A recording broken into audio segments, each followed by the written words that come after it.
অবস্থা ভাই ব্রাদার, আজকে কিন্তু আমার গাড়ি গ্রিজ করাবো, আর এই গ্রিজ করানোর ভিডিও কিন্তু নিয়ে আপনাদের সামনে চলে আসলাম। এমনকি আমার গাড়ির প্রত্যেকটা চাক্কার ব্রেক মিলাবো, এই সম্পূর্ণ কাজগুলো কিন্তু আমি আর আমার হেল্পার মিলিয়ে করতেছি। আমরা যারা গাড়ি চালাই, আমাদের গাড়ির যদি কাজগুলো কমপ্লিট না থাকে তাহলে আমাদের কিন্তু গাড়ি চালাতে ভালো লাগে না। আর আমি কিন্তু আমার গাড়ির কাজগুলো কিন্তু আমি নিজে করতে খুবই ভালোবাসি, আর আমার সাথে যে হেল্পার আছে ও কিন্তু আস্তে আস্তে শিখে ফেলতেছে এই কাজগুলো। আমরা কিন্তু এখন সামনের চাকার ব্রেকটা মিলাইতেছি, গ্রিজ করা শেষ হয়ে গেছে, এখন ব্রেকটা মিলানোর কাজ চলতেছে। সামনের চাকা ব্রেক মিলানোর পর আমাদের যে পাওয়ারের পিছনের যে ডিফারেন্সিয়াল আছে ওই চাকাটার ব্রেক মিলাচ্ছি।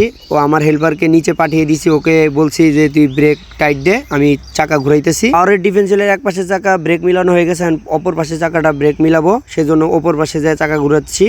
আর ওকে বলছি যে এই পাশেরটাও তুই টাইট দে, দুটোটা অ্যাকুরেট মিলাচ্ছি। আজকে সারাদিন কিন্তু এই কাজগুলো নিয়ে খুবই ব্যস্ত ছিলাম। ডিউটি করে এসে সকালবেলা 2 থেকে আড়াই ঘন্টা ঘুমাইছি, তারপরে স্টোরে চলে আসছি যে এই কাজগুলো কমপ্লিট করি, কারণ তা না হলে রাস্তায় গাড়ি চালাতে খুবই সমস্যা হচ্ছিল আমার কাছে। চাই আমার গাড়িটা সবসময় আপডেট থাকুক। এই যখন কাজ কাম সবকিছু আপডেট থাকে তখন কিন্তু আমার মনটাও ফুরফুরে এবং কি ভালো থাকে। আর আমি যেহেতু কন্টেন্ট করি এবং কি ব্লগ বানাই, সবসময় কিন্তু আমার গাড়ি আমি সবসময় চাই যে আপডেট থাকুক, কোনো জায়গায় আমি না দাঁড়াই, কোনো জায়গায় আমার কষ্ট না করা লাগে। আমার ভিডিওগুলো যারা দেখেন তাদেরকে অসংখ্য ধন্যবাদ, কারণ আপনাদের ভালোবাসায় কিন্তু আমি এই ভিডিওগুলো তৈরি করি, তা না হলে তৈরি করতে পারতাম না। কারণ আমার পাওয়ারের ডিফারেন্সিয়ালের ব্রেকগুলো চেক করব, ব্রেক মেরে আসলে দুটোটা অ্যাকুরেট হয়েছে কিনা সেজন্য।